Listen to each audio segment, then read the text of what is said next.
প্রিয় শিক্ষার্থী আসসালামু আলাইকুম। আজকের এই ক্লাসে আমি সপ্তম শ্রেণীর ইংরাজি বইয়ের চ্যাপ্টার 5.10 নিয়ে আলোচনা করব। বলা হচ্ছে read the following note on antonym. অ্যান্টোনিমের ওপরে একটা নোট রয়েছে, সেই নোটটি তোমাদের পড়তে বলা হচ্ছে। Now use the appropriate antonyms. Antonym মানে কি? অপোজিট ওয়ার্ডস, মানে বিপরীত শব্দ। তো বলা হচ্ছে এখন তোমরা উপযুক্ত অ্যান্টোনিম ব্যবহার করো for the underlined words, underline করা শব্দর জন্য। To make the passage meaningful, প্যাসেজটি অর্থপূর্ণ করতে উপযুক্ত অ্যান্টোনিম ব্যবহার করো।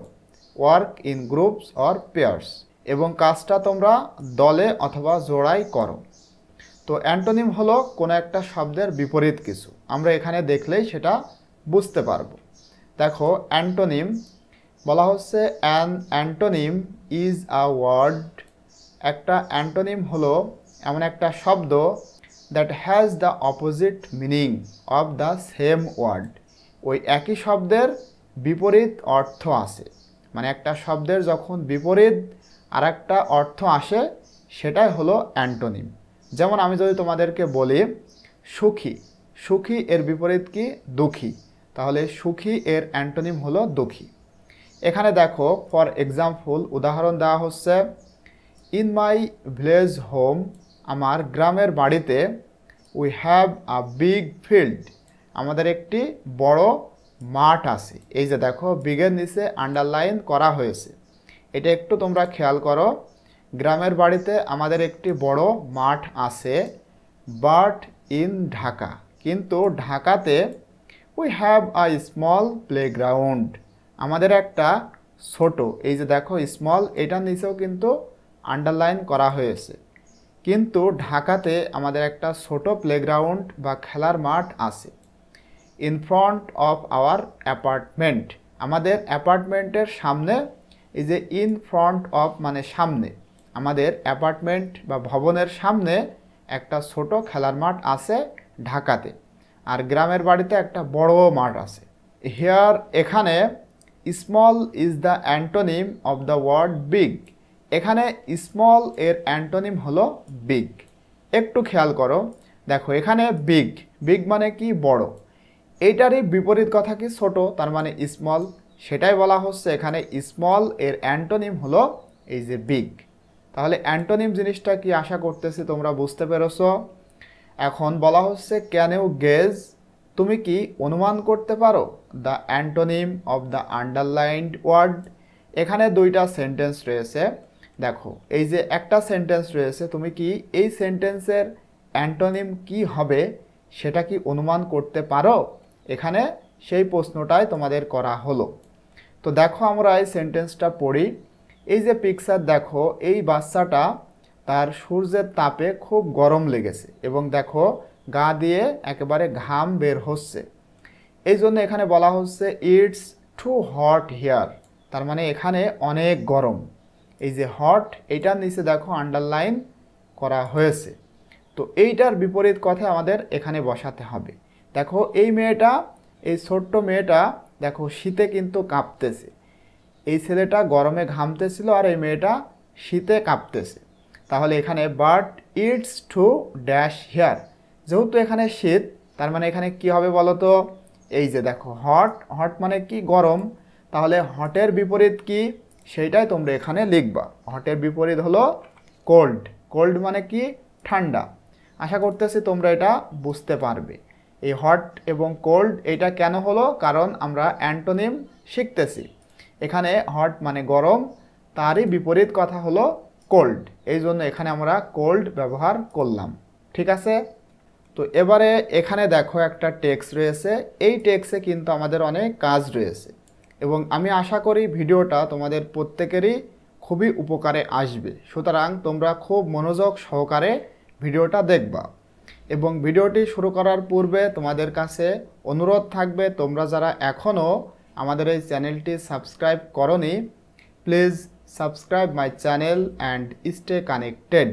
এবং তুমি যদি অলরেডি সাবস্ক্রাইব করে থাকো তোমাকে অসংখ্য ধন্যবাদ।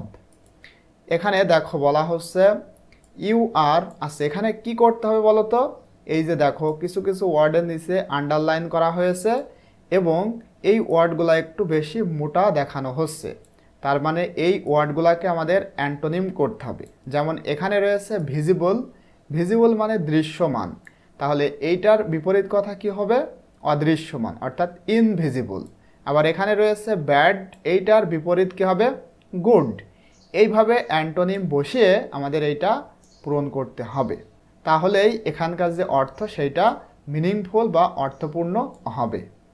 তো দেখো এখানে বলা হচ্ছে you are carrying an visible bucket. এখানে রয়েছে কি ভিজিবল, মানে কি তোমরা বা তুমি বহন করতেছো একটি দৃশ্যমান বালতি। To hold your all bad thoughts, সব মানে তোমার সব খারাপ খারাপ জিনিস বহন করার জন্য, মানে ধরে রাখার জন্য। অ্যান্ড গুড ফিলিংস, এবং ভালো অনুভূতি। এখানে কিন্তু কথাটা মিলল না। আমরা উপরে যে টেক্সটটা পড়েছিলাম have you filled a bucket today, সেখানে এখানে কি ছিল? ইনভিজিবল। তো দেখো এখানে বলা হচ্ছে you are carrying an visible bucket. এখানে রয়েছে ভিজিবল, এটার অর্থ হলো ইনভিজিবল, তার মানে you are carrying an invisible bucket, তুমি একটি অদৃশ্য বালতি বহন করছো। টু হোল্ড ইয়োর অল, এখানে রয়েছে ব্যাড, কিন্তু এখানে হবে good. Good thoughts and good feelings, তোমার ভালো ভালো চিন্তা এবং ভালো ভালো অনুভূতি হোল্ড করতে, হোল্ড মানে ধারণ করা, ধারণ করার জন্য তুমি এমন একটা অদৃশ্য বালতি বহন করছো, তার মানে এখানে হবে ইনভিজিবল এবং এখানে হবে good. A bucket filler is a loving, এখানে দেখো একজন বাকেট ফিলার, সে প্রেমময়, মানে সে সবাইকে ভালোবাসে, প্রেমময়ী।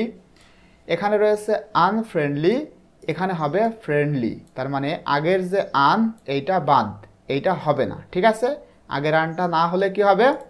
ফ্রেন্ডলি, শুধু friendly. Bucket filler is loving friendly person, মানে সে প্রেমময়ী এবং বন্ধুত্বপূর্ণ ব্যক্তি। হু says or does bad things, এখানে অ্যাকচুয়ালি ভুলভাবে দেওয়া হয়েছে, এখানে হবে গুড, ঠিক আছে? এটা যদিও তোমাদের করতে হবে না, আন্ডারলাইন নাই, এখানে হবে good. Person who says or does good things that make others feel special, এখানে রয়েছে আন স্পেশাল, কিন্তু এই আনটা বাদ যাবে, ইউএন এটা বাদ যাবে, যে হবে স্পেশাল। মানে একজন বাকেট ফিলার, সে হলো লাভিং ফ্রেন্ডলি পারসন এবং সে এমন ভালো ভালো কিছু বলে অথবা করে যেটা অন্য মানুষদেরকে স্পেশাল করে তোলে। অন দ্য আদার হ্যান্ড, অন্যদিকে আ বাকেট ডিপার সেজ অর ডাজ, এখানে রয়েছে গুড, কিন্তু এখানে হবে ব্যাড, বিএডি ব্যাড।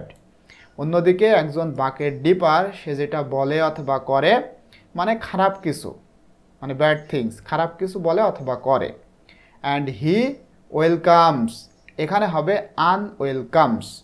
আনওয়েলকামস মানে স্বাগত না জানানো, সে আনওয়েলকামস করে আদার্স, অন্যদেরকে আনওয়েলকাম করে। এখানে তোমরা আনওয়েলকাম না দিয়ে অন্য ওয়ার্ডও দিতে পারো, যেটার মিনিং এইটার বিপরীত হতে পারে, ঠিক আছে? আবার আনওয়েলকাম দিলেও কোনো সমস্যা নাই। You will be very happy, তুমি সুখী হবা, খুব সুখী হবা। When your buckets are empty, তাহলে এখানে কি এমটি হবে? না, এখানে হবে ফিল, FILL ফিল। তুমি খুব সুখী হবা যখন তোমার বালতি পরিপূর্ণ থাকবে। And you will be sad, এবং তুমি দুঃখিত হবা। When your buckets are full, তার মানে এখানে হবে এমটি, এই যে এই ফুল এইটা হবে এখানে, আর এই যে এমটি এইটা হবে এখানে। তুমি খুবই দুঃখিত হবা যখন তোমার বালতি খালি থাকবে। টু ফিল ইউর বাকেট, তোমার বালতি পরিপূর্ণ করতে you need to show hatred. Hatred মানে কি? লাভড এর বিপরীত কথা, অর্থাৎ ঘৃণা করা। তাহলে এখানে হবে কি? লাভড, LOVED, কারণ এটা যেহেতু পাস্ট ফর্মে রয়েছে আমাদেরকে এখানেও পাস্ট ফর্মই দিতে হবে, তার মানে লাভড, LOVED। তার মানে টু ফিল ইউর বাকেট, তোমার বালতি পরিপূর্ণ করতে তোমার দেখানো দরকার ভালোবাসা। টু সামওয়ান, কারোর প্রতি, অর ডু সামথিং, অথবা কোনো কিছুর প্রতি। আনকাইন্ড, এখানে হবে আনটা বাদ যে হবে কাইন্ড, মানে দয়ালু দেখানো উচিত।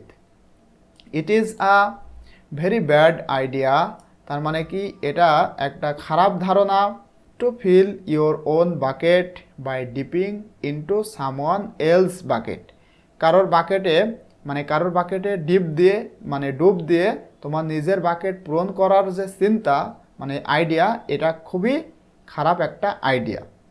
বিকজ কারণ, ইউ ক্যান অলওয়েজ, এখানে হবে never, you can never fill your own bucket by dipping into someone else, কারণ তুমি কখনোই কখনোই পূরণ করতে পারবা না তোমার bucket by dipping into someone else, কারোর বাকেটে ডুব দেওয়ার দ্বারা কখনোই তুমি তোমার নিজের বাকেট পরিপূর্ণ করতে পারবা না। বি আ বাকেট, এখানে রয়েছে ডিপার কিন্তু হবে filler, be a bucket filler, একজন বাকেট ফিলার হও।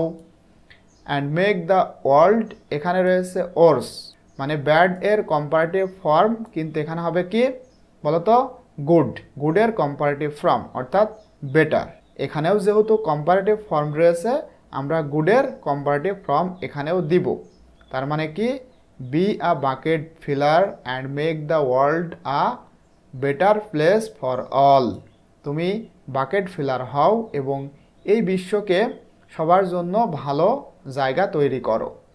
বিসাইডস, এছাড়াও bucket filling is fun and difficult to do, তাহলে এখানে হবে কি বলতো, ইজি। বাকেট ফিলিং বালতি পূরণ হলো মজার এবং ইজি টু ডু, সহজ কাজ।